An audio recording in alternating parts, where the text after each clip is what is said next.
Alright mga idol, magandang araw sa ating lahat. At ngayon mga idol, mayroon tayong pakikinggan na isang video ng ulat ni BP Sara. Nandoon siya sa Dahig, Netherlands ngayon, kaya pakikinggan natin yung kanyang video. Hindi natin siya mai-upload ng diretso dahil magkakaroon ako ng violation sa account ko. Mahigpit na ngayon. Alright mga idol, ito yon.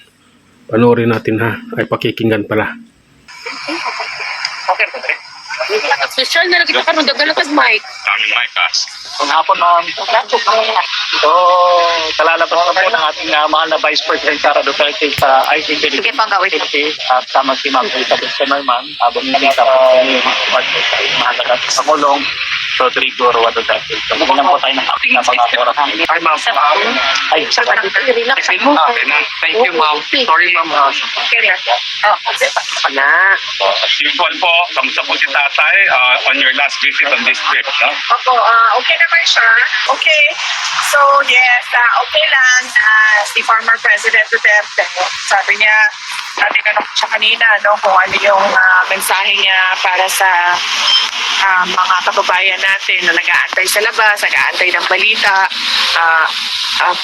patungkol sa kanya at nandito dahil nagpapakita sila ng suporta para sa kanya. Sabi niya, okay lang ako, huwag kayong mag-alala. Yun ang kanyang message. Well, how do you feel po? This being your last trip on this visit, and when do you think you can be back? Well, may schedule na ako. Hindi ko pa lang siya... Yung pagka-inosente ko dati was that I would be a rock star at night and then my day job would be advertising. Hi, I'm Ken Barcelona. I'm a founder. Ma-announce. May pinag-usapan na kami na schedule sa mga susunod na mga weeks. Hindi ko pa lang siya ma-announce dahil wala pa akong ticket.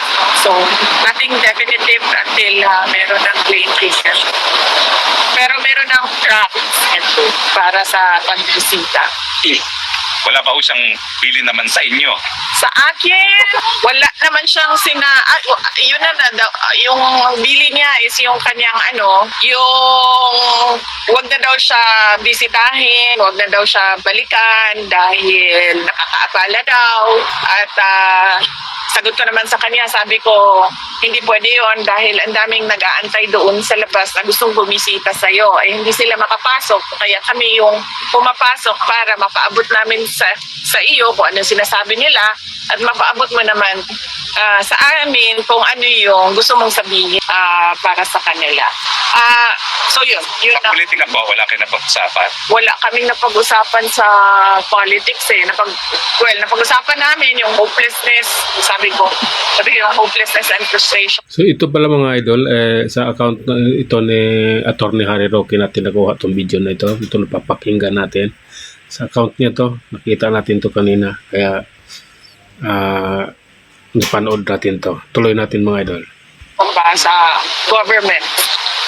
Yun ang napag-usapan namin doon. Pero sa politika, wala kaming napag-usapan kanina na politika. Okay, questions? Ma'am, salamat po sa update kay dating Pangulong Rodrigo Roa Duterte. At dahil po sa mga tanong namin ngayon, ma'am, pabor po ba kayo sa panukala ni Senator Robin Padilla na ibaba ang minimum age of criminal liability? Mga batang edad 10 to 17 na masasangkot sa karumal-dumal na krimen tulad ng murder, rape at drug-related cases. Hindi na muna ako mag-comment niyan, no, dahil hindi pa naman siya pinag-uusapan doon sa loob ng Senado. Kapag meron na silang mga committee hearings, we will make sure na the voice of the Office of the Vice President will participate in the committee hearings of the proposed bill of Senator Robin Padilla. Thank you, ma'am. Ma'am, sangayon po ba kayo sa paraan ng anunsyo ni DILG Secretary John Vic Remulla na suspension of work and classes na may halong biro? Marami po kasi mga netizens ang nagsasabing dapat seryoso at may malasakit ang ganitong mensahe, lalo na't kaligtasan po ng publiko ang nakataya. Ano ang biro? Sinasabi niya mga abangers, ganito, in the manner that it was actually put out for the public to actually read about. Sinasabi niya mga abangers, ito pong update, mga abangers, ganito ganyan. So, Sandali I couldn't against. Hindi ko, wala kasi ako ang hindi ko alam, hindi ko nakita, hindi ko nabasa, so mahirap mag-comment. Pero na-verify na ba na hindi siya parody accounts or fake news? Yung official talaga na Facebook page ng DILG, ma'am, sinasabi niya, for example, there's a class suspension sa different cities. In a manner na sinusulat niya, mga abangers, class suspension Sandali. Official DILG. account and na-verify na ninyo. May glitch. Sige, so official DILG account, na-verify ninyo and nagbibiro. Yes. Hindi naman na-hack. Di ba? Kasi consistent yung Kaya sabi ng mga netizens na dapat daw seryoso ang malasal sa ganitong mga mensahe, lalo na't kaligtasan ng publiko ang nakataya. Well, unang-una, gusto ko lang malaman kung official Yes, ma'am. DILG account. At pangalawa, hindi siya na-hack. Okay, and hindi din siya fake news. Confirmed yan lahat, tulad lang din yan noong sa Office of the Vice President.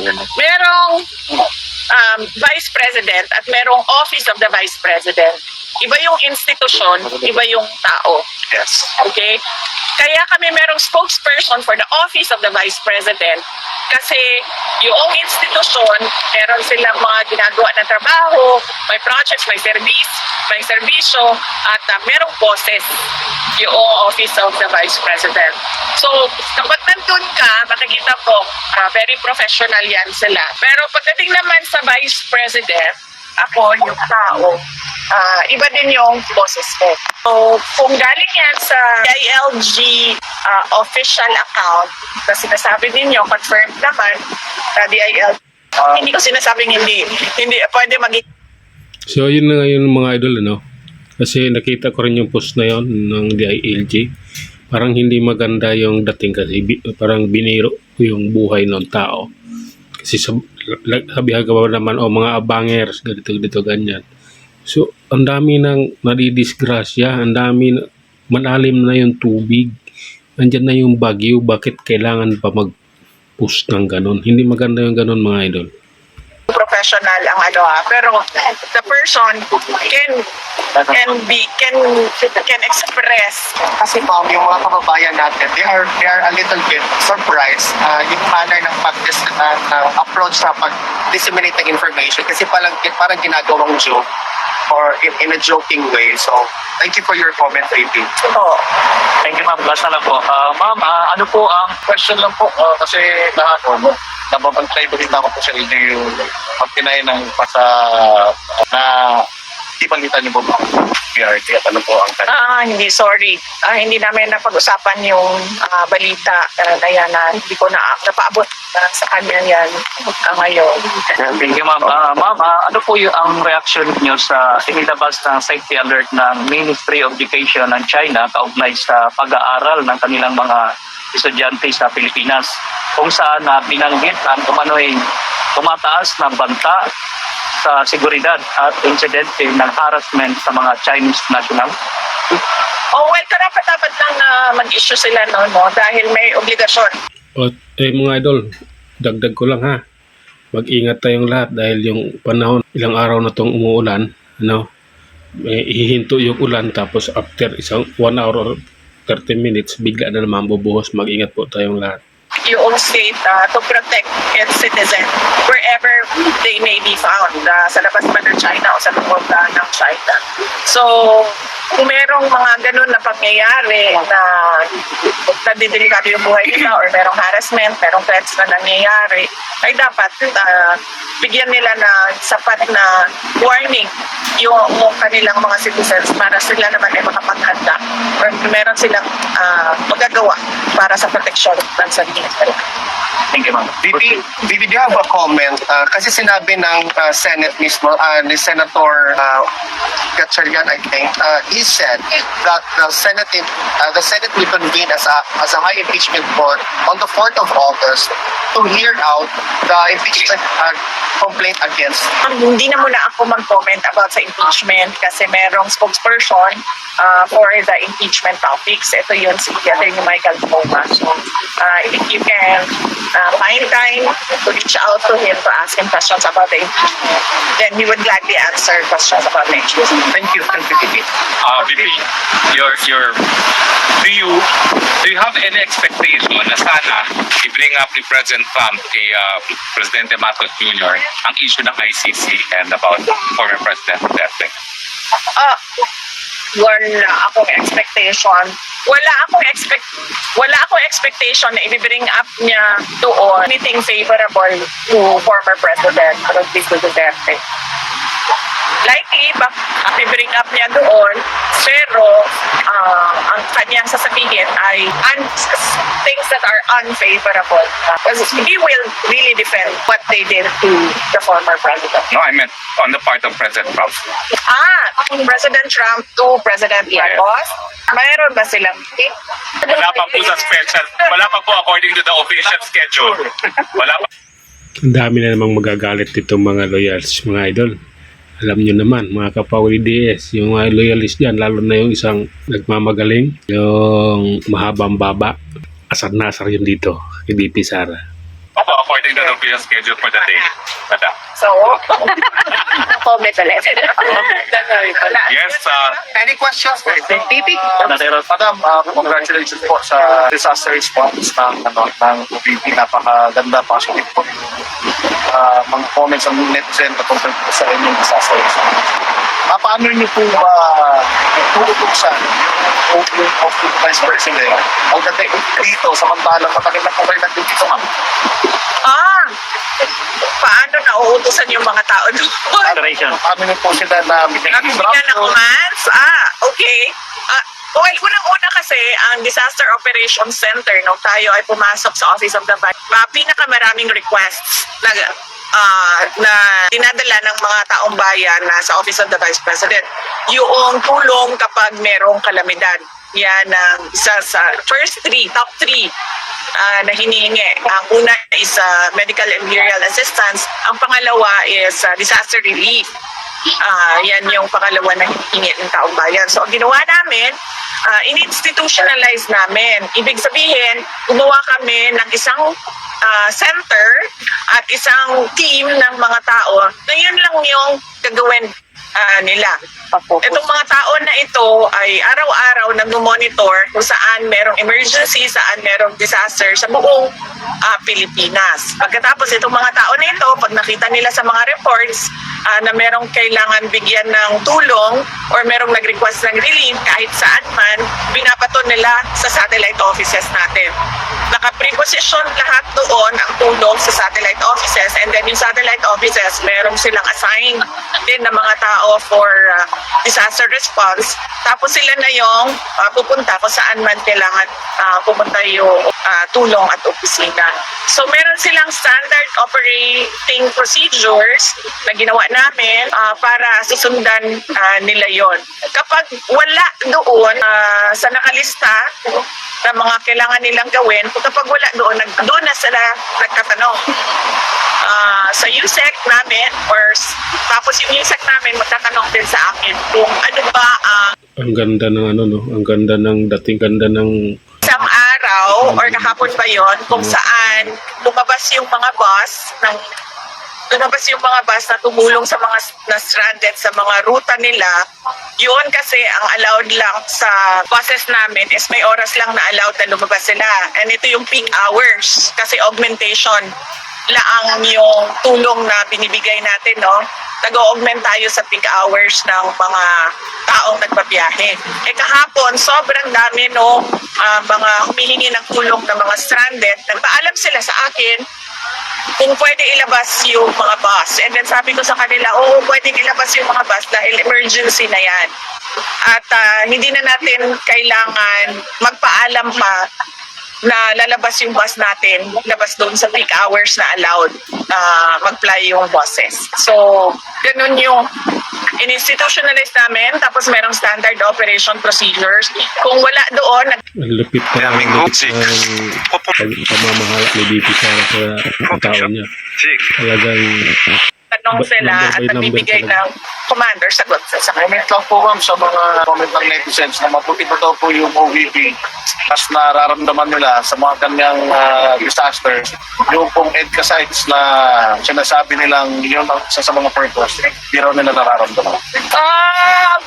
Unang-una, kailangan siguro natin tanongin, no, kung totoo ba talaga na yung mga EDCA sites ay gagamitin for disaster preparedness and disaster response o sinabi lang yun para lang may masabi patungkol sa EDCA sites. Just to piggyback real quick, Titi, kasi sinabi ni DND Secretary Gibo Chodoro that we should ask the US to use these EDCA sites para po ma-facilitate yung relief operations. What's your reaction to this particular statement? EDCA kasi, it means Enhanced Defense Cooperations and Agreements. Nandun yan siya sa, dun tayo sa, we're in the defense, you know? Ano ba ang ibig sabihin ng defense, no? Di ba mutual defense? Like, defense sa Pilipinas at defense sa, kung sino man yung alay natin. Di ba? Kasi mutual. Di ba? So,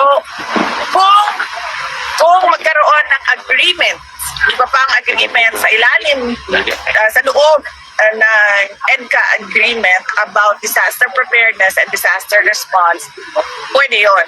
Kasi defense is not just yung defense na kapag merong invasion or merong war, pwede ding relief operations in times of emergency.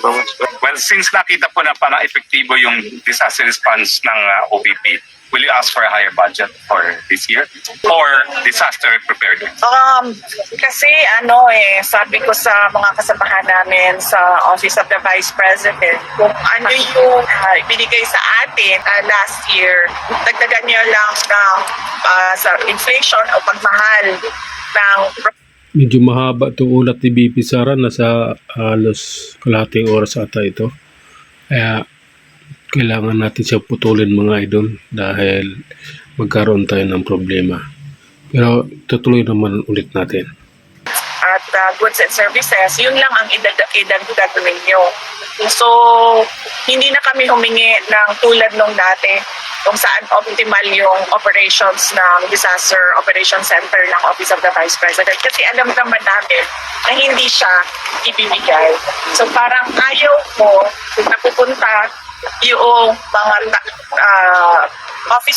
officials ng Office of the Vice President, punta sila sa House of Representatives, tapos sasabihin sa kanila na hindi namin yan ibibigay sa'yo. Ayaw kong napapahiya yung mga kasama ko, at ayaw kong napapahiya yung institution. Now, BP has an appointment at 4:10, no?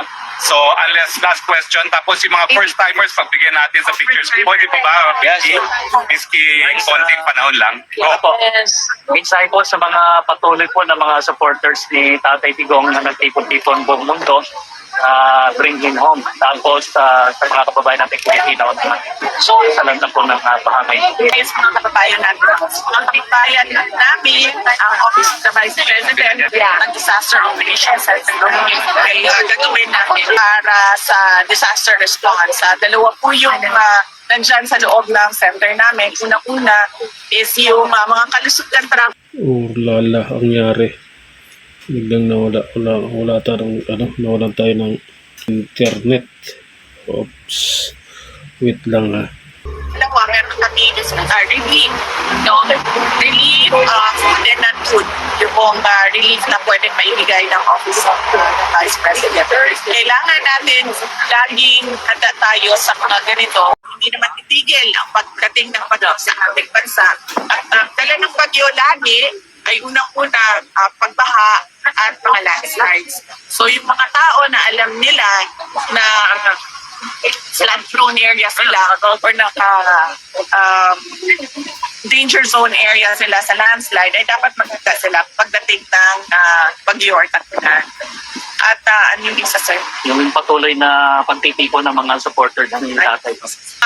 Sa aming mga kababayan sa buong mundo at sa Pilipinas na patuloy ang pananawagan na iuwi at ipalaya na si dating Pangulong Rodrigo Duterte. Ay nagpapasalamat kami. Alam ni dating Pangulong Rodrigo Duterte na meron tayong mga ginagawang rallies, pagtitipon, at pananawagan.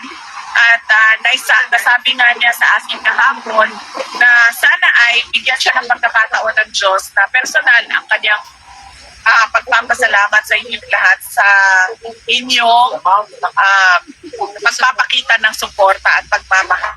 Alright mga idol, hanggang dito na lang muna ito dahil nagkaroon tayo ng problema sa video niya. Yung bandang dulo, nawala na yung nawala ng boses, nawala ng parang nag-mute. Hanggang sumuli na lang mga idol, maraming salamat.